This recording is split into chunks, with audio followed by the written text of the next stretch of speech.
bottle of whiskey or any other alcohol. Okay, so relief from boredom. Mostly on Saturday nights. What to do on Sunday? So let's have a drink. Okay, so that's what people think. So relief from boredom is a common thing. Then escape from reality. This is also a common thing. Okay, whenever there is a breakup or whenever there is a family loss. Okay, to get out of it, people take alcohol. Okay, there is a culture in a few villages where the family members of the deceased or dead person are forced to drink alcohol for continuously for 1 to 2 days. Okay, that is also one of the way in which people are supposed to take alcohol or forced to take alcohol. Okay, so escape from reality. Then obviously psychological distress is a common thing. Surprisingly, from the past 10 years, so much of information is being established, so much of confirmation is being established on the role of genetic factors on alcohol also. Okay, so not just a single gene, it's like a diabetes. When there are so many number of genes which are contributing to the intake of alcohol, people have more craving for alcohol. Okay, so genetic factors are also supposed to play a key role. Okay, so why genetic factors? Because if 2 individuals or 3 individuals are exposed to same amount of stress, a few people are going for alcohol, a few people are not going for alcohol. Okay, so it all depends on their brought up and also the genetic factors. Okay, so genetic factors have also got a key role to play in alcohol intake pattern. Obviously, males when compared to females, they have more amount of alcohol. The most common age of onset is second and third decade. That's the most common age of onset.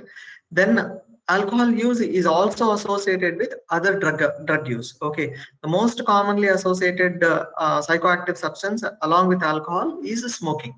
Most of the people they smoke only whenever they drink. Okay, so the other substances like cannabis, opioids, all of them they also inject or smoke when they are taking alcohol. Okay, so definitely alcohol use is associated with other substance use. Whenever the onset of alcohol intake is more than 40 years. Okay, so if the person starts taking alcohol after the age of 40 years, we just need to rule out any underlying mood disorder. Okay, mood disorders are depression and mania. We'll talk about all those disorders later, but we need to understand that the patient could be suffering from depression. This is one of the common things which we need to rule out if the onset of alcohol intake is after the age of 40 years.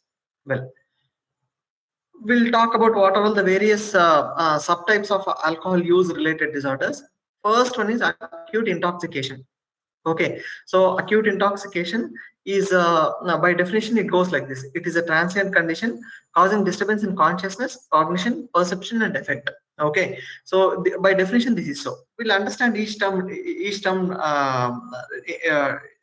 briefly.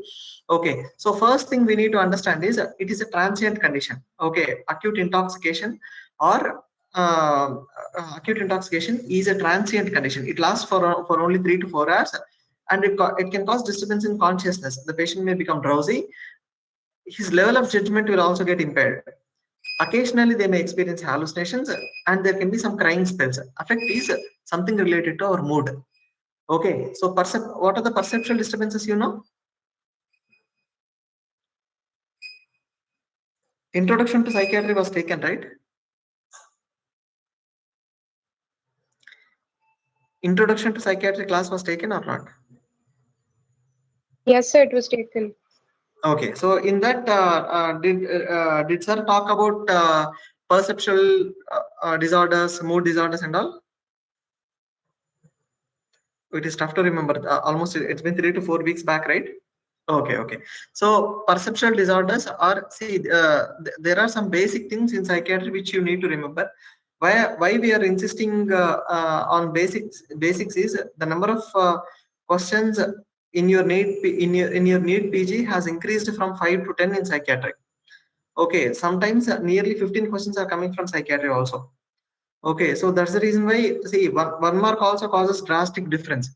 So you need to at least if you're scoring good marks in psychiatry, which is not a very complex subject. Okay, so that will be easy for you to score a better rank. So that's the reason why know at least a few basics in psychiatry. Okay, so every mark matters. Okay, yeah. So the perceptual disturbances are illusions and hallucinations. These are the perceptual disturbances. Okay, what is a hallucination? What's a hallucination?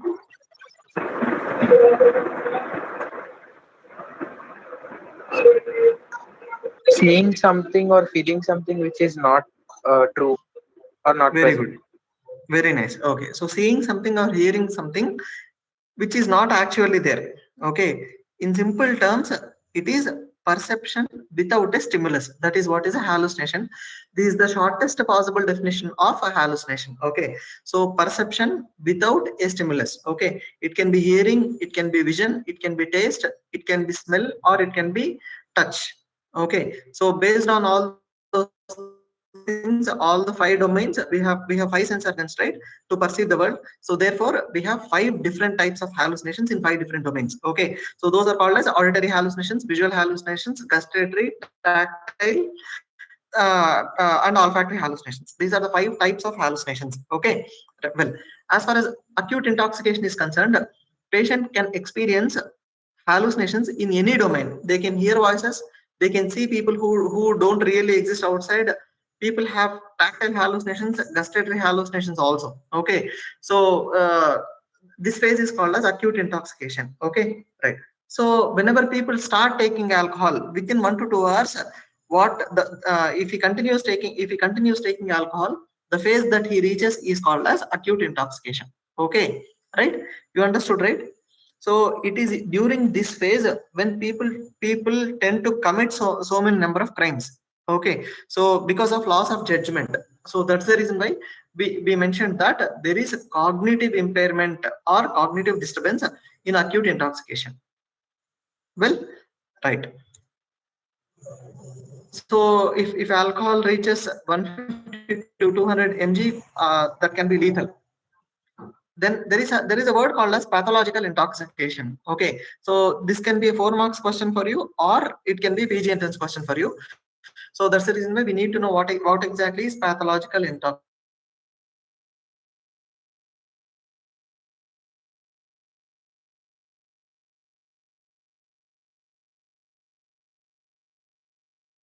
Okay, so okay, and the same amount of alcohol, and one person gets completely intoxicated 3 ml or 9 ml, that is what is called as pathological intoxication. Well, so intoxication even with a very small amount of alcohol is called as pathological intoxication.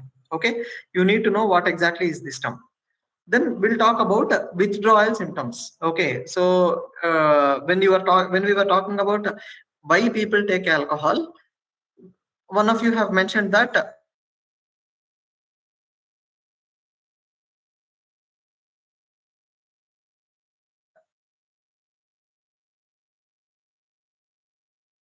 if they don't take alcohol. Okay, so what are the most withdrawals? You know what is withdrawal, right? Yes, sir. Yes.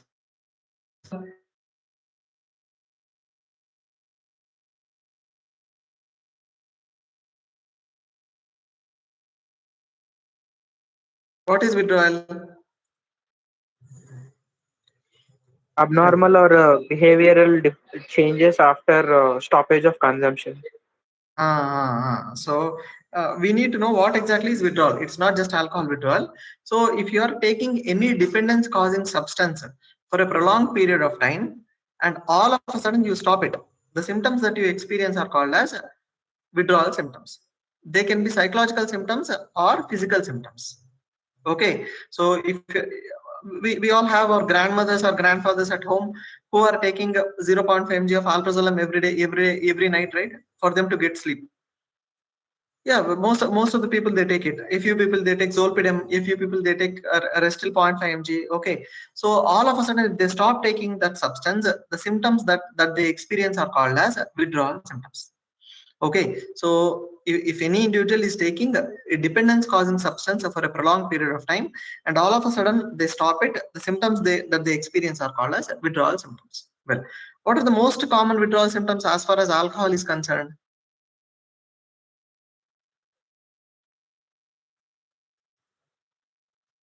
Yeah. What are the most common withdrawal symptoms as far as alcohol? Restlessness. Very good. So restlessness is one of the common symptoms. Then Tremors. very nice. Tremors. Right. In fact, tremors are the first withdrawal symptoms. Okay, so that's the reason why if you are coming on ORR and if you are taking a token from the cashier there, his hands will be shivering if you have noticed.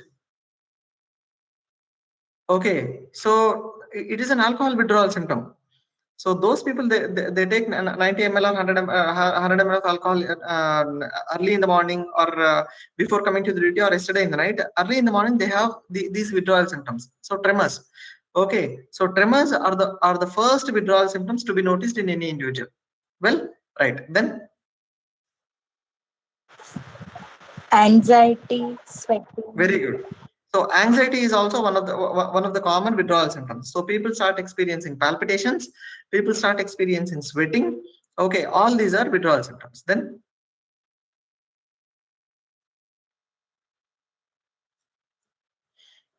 okay, so Headache, these are the sir? common. Sorry. Excessive Apart from- headache. Very good. So people start experiencing headache if they don't take alcohol. Another common withdrawal symptom is insomnia. Okay, if you ask any individual why are you taking alcohol, okay, if you ask them this question, the most common answer which they give is తాకపోతే నిద్ర పట్టదు sir. That's what they say. If we don't take alcohol, it is difficult for us to go to bed or we have improper sleep. Okay, so that is also a withdrawal symptom. Okay, so insomnia, tremors. We'll talk about the other complications, complicated withdrawal also. Like people can experience seizures and also, but these are the common withdrawal symptoms. Okay, so anxiety during withdrawal, tremors, sweating, insomnia. These are headache. These are the common withdrawal symptoms. Well, then we need to understand a few things which are complicated withdrawal symptoms. Okay, you heard this word delirium tremens? Yes, no?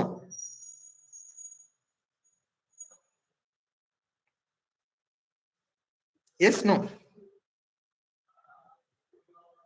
No. Okay, so this is also a 4 marks question. This has been asked so many number of times. Delirium tremens.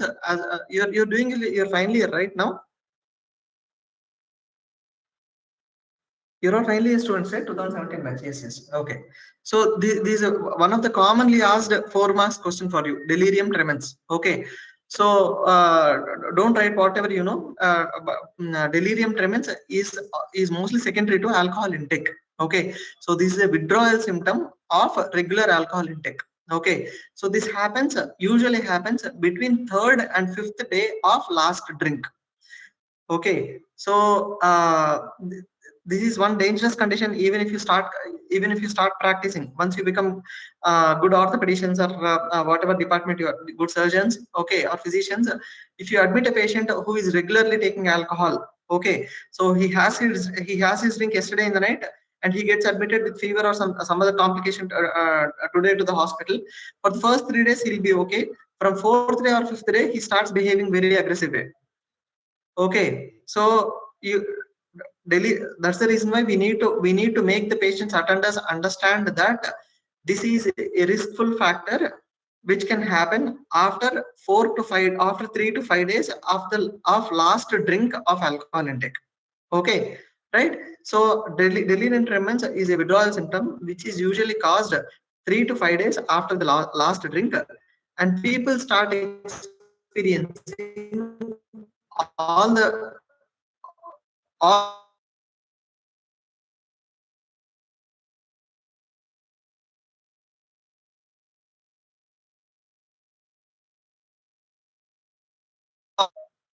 severe tremors. Okay, then people will start experiencing hallucinations also. Okay, so people get aggressive. So people will have both visual, auditory, tactile, all the hallucinations these patients will have. Okay, so they behave very violently in the ward itself.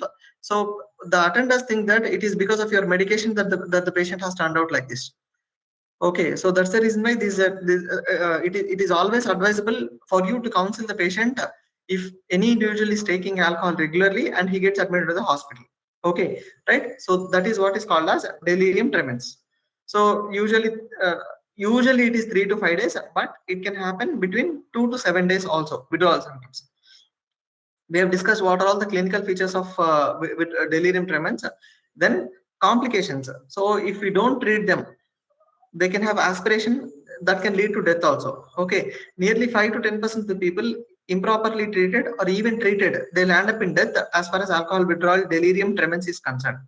Okay, so immediately what we need to do, stock as a stock mark, definitely we need to start benzodiazepines for any alcohol withdrawal patient. Okay, so the mechanism involved is cross tolerance. Probably you must be knowing what exactly is cross tolerance. So good doses of benzodiazepines. The common drugs which are used are chlordiazepoxide, lorazepam. These are the common drugs which are used for the treatment of alcohol withdrawal delirium. Okay, and along with this, we need to give them good amount of thiamine also. Okay, thiamine, because they have some complications if we don't give adequate thiamine. Okay, so this is the treatment of delirium tremens. This is a 4 marks answer for you.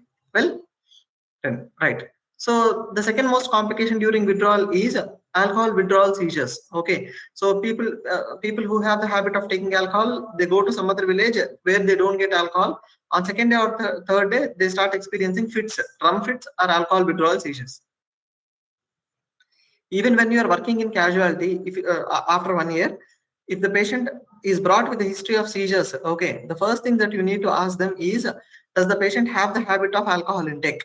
Okay, so this is the first question that you need to ask them. Okay, you treat them definitely. There's nothing wrong, but definitely as far as history is concerned, you definitely need to ask this question. Okay, so usually 12 to 48 hours is the most common duration when people start experiencing alcohol withdrawal seizures. Then again, the same treatment, benzodiazepines, diazepam, lorazepam, or chlordiazepoxide. All these 3 drugs are given to get rid of the seizures in the patient. Okay. Then there is something called as alcoholic hallucinosis. Okay. So people start experiencing hallucinations even if they are off alcohol. It is neither during alcohol intoxication, neither during nor during withdrawal. Okay. So they continuously keep hallucinating. Auditory hallucinations are very common. So that is what is called as alcoholic hallucinosis. Okay. Now we need to know what are the complications. You heard these terms, right? Wernicke's encephalopathy and what is the other syndrome that you know? Wernicke's encephalopathy and Korsakoff psychosis. very good. So that is what is associated with it. Okay, Wernicke's, and that is simply called as Wernicke-Korsakoff syndrome. Okay, so we'll split it into 2 groups. What is Wernicke's encephalopathy and what is Korsakoff syndrome? Okay, first we need to know what is Wernicke's encephalopathy. Wernicke's encephalopathy is an acute condition after heavy intake of alcohol or even in long-term alcohol taking individuals. People can experience a Wernicke's encephalopathy, but we need to treat it immediately. So it is an acute condition. Then the most common reason for Wernicke's encephalopathy is thiamine deficiency. It can be secondary to alcohol, it can be secondary to malabsorption, it can be secondary to carcinomas, whatever that might be the reason. But as far as alcohol the patients are concerned, thiamine deficiency is the most common reason why people will have Wernicke's encephalopathy. Okay, so the pathology includes hemorrhages, microinfarcts in mammillary bodies and thalamus. Okay, so this is the typical CT scan of Wernicke's encephalopathy patient. Okay, so you can see those mammillary bodies, hemorrhages in mammillary bodies and also in the thalamus. Even in the periventricular gray matter, there can be microhemorrhages, which can lead to, if you see the CT scan, it is much more brighter when compared to the other brain structure. Okay, so thalamus, mammillary bodies, these are the most common structures involved in Wernicke's encephalopathy. We need to know what are the symptoms of Wernicke's encephalopathy and understand that this is an emergency. If the patient is brought with acute confusional state, okay, a patient who is regularly taking alcohol, who is brought with an acute confusional state with these symptoms like ataxia. I think you know all these terms. Ataxia is difficulty in properly walking, then vestibular dysfunction, then ocular disturbances. Okay, so that is most commonly is ophthalmoplegia. So if any patient has got these things, understand that it could be Wernicke's encephalopathy. The first thing that you need to do is give him good doses of thiamine. That's the first thing you need to do. Okay, any alcohol patient comes to you, okay, the first drug that you have to give them is thiamine. Even before glucose, give so much of thiamine. Okay, give at least 100 to 200 milligram of thiamine immediately. Okay, understand that this is an emergency. Once the patient is brought to the casualty, the first drug that you have to give them is thiamine. Okay, 100 to 200 mg, you can give them IV immediately. Okay, well, and this is reversible. As far as Wernicke's encephalopathy is concerned, this is an acute phase. If you give them thiamine, all the symptoms fade off. Okay, so you can revert the patient. If not treated properly, okay, if thiamine is not given, the patient lands up in Korsakoff syndrome. Korsakoff syndrome, it is not an acute thing, it's a very chronic thing, and in majority of the patients, it is a lifetime disorder, or it's a lifetime disease.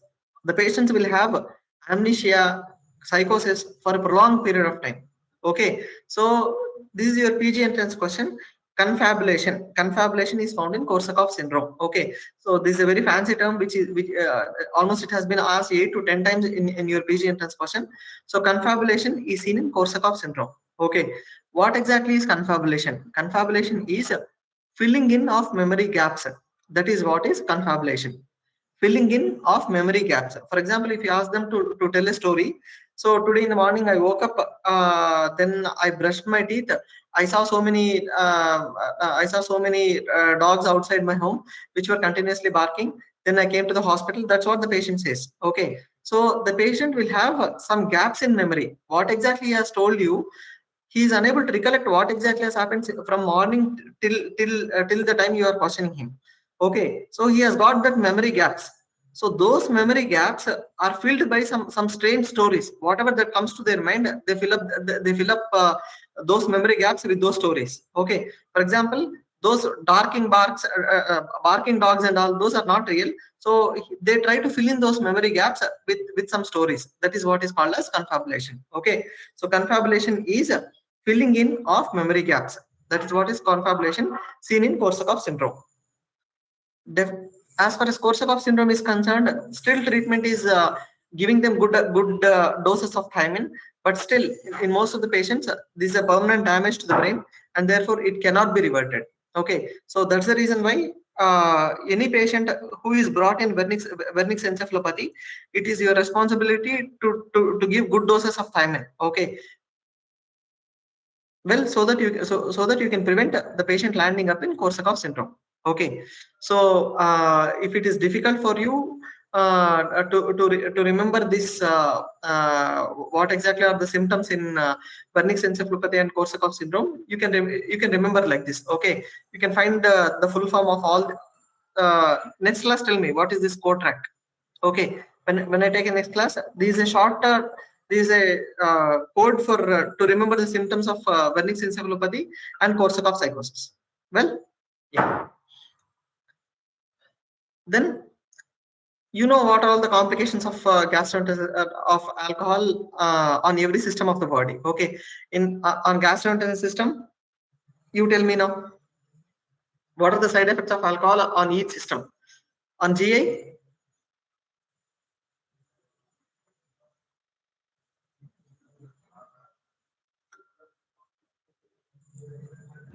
Alcoholic liver disease, sir. Very good. Alcohol liver disease. Then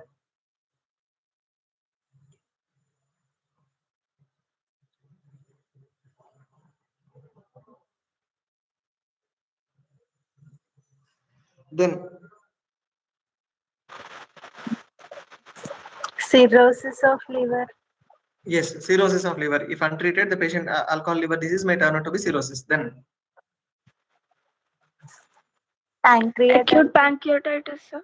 very good. Pancreatitis is one of the complications. Nice. Then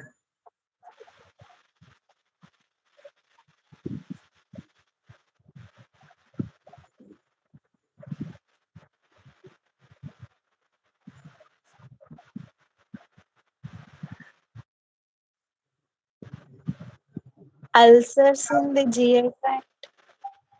Very good. This is a very common symptom. Okay, ulcers and gastritis are the most common symptom. Okay, then have you heard of something called as Mallory syndrome?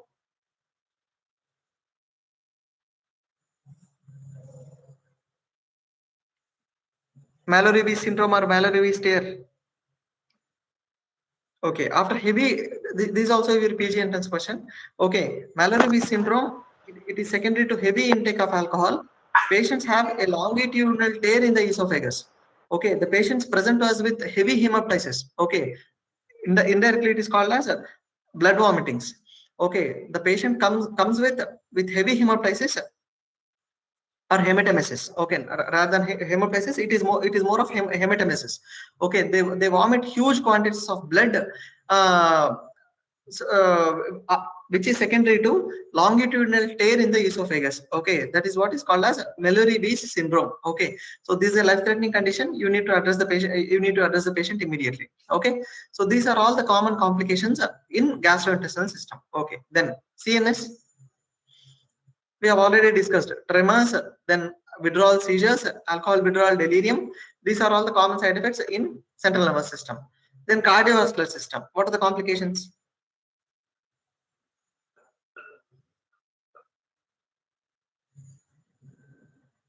Does alcohol do anything to the heart and blood vessels?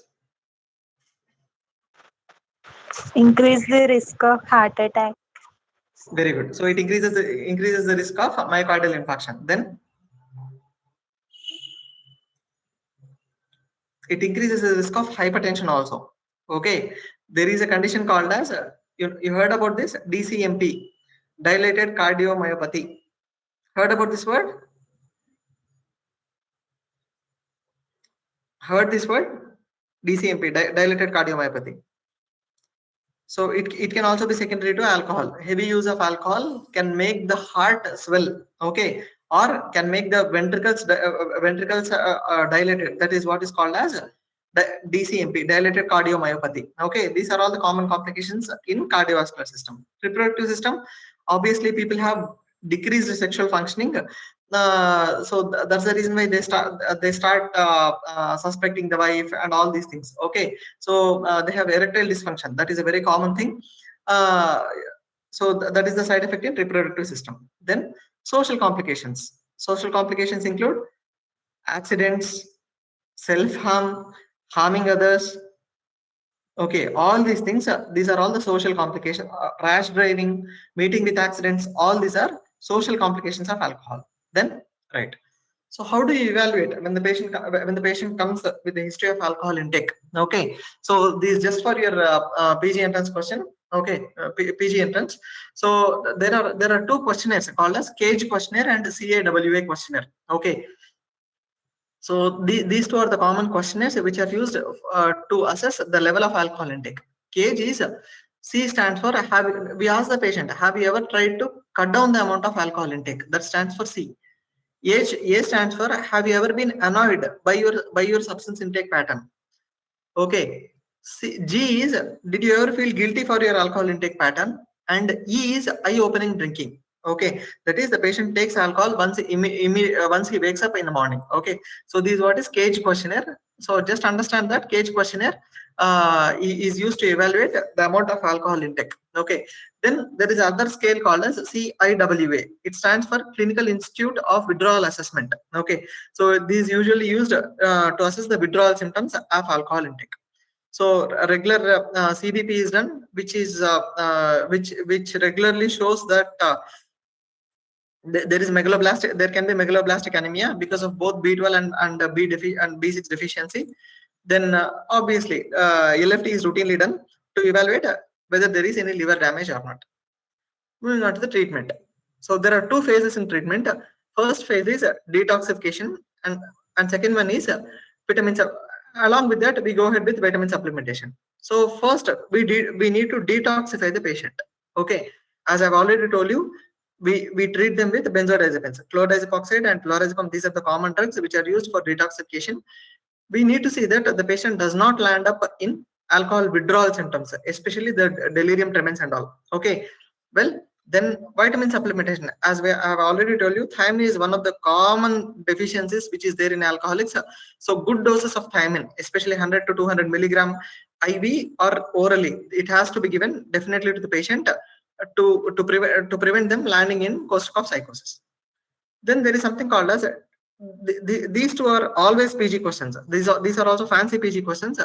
There are two drugs, two types of drugs which are called as deterrent drugs and anti-craving drugs. Okay, so deterrent drugs are also called as sensitizing drugs. Okay, so what exactly is meant by these deterrent drugs is, if he takes this tablet, the drug which is classified as deterrent agent or sensitizing agent is disulfiram. Okay, so disulfiram, if the patient is taking disulfiram and if he takes alcohol, he has something called as DER, disulfiram ethanol reaction. Okay, so that's with that fear, people will start avoiding alcohol. So disulfiram is a deterrent agent. Second group of drug is anti-craving drugs. Okay, so you need to understand that disulfiram does not reduce the craving for alcohol. Okay, it is a sensitizing agent. Okay, so the other drugs are anti-craving agents. Anti-craving drugs are those drugs which will reduce the craving for alcohol. Okay, so there are so many number of drugs which are regularly used: acamprosate, naltrexone. Then these are the most commonly used drugs, and along with these drugs, baclofen, topiramate. These are also very commonly used as far as anti-craving drugs are concerned. Okay, so you should remember these four drugs because these are the most commonly given options in your in those four options as far as your MCQs are concerned. Okay, so baclofen, then naltrexone, acamprosate, topiramate. These are all the anti-craving agents. Deterrent agent, only one, that is disulfiram. Occasionally, metronidazole is also considered to be deterrent agent. Okay, there are a few patients who took treatment for diarrheas, that is metronidazole, and they consumed alcohol. They also had DER, disulfiram ethanol reaction. So disulfiram and metronidazole, these are considered to be deterrent agents. Okay, all the other drugs, they are anti-craving agents. Okay, fine. With this, we finish alcohol use related disorders. Probably next week we'll talk about other substance related disorders, or we'll talk about schizophrenia. Yeah. Thank you. Any doubts?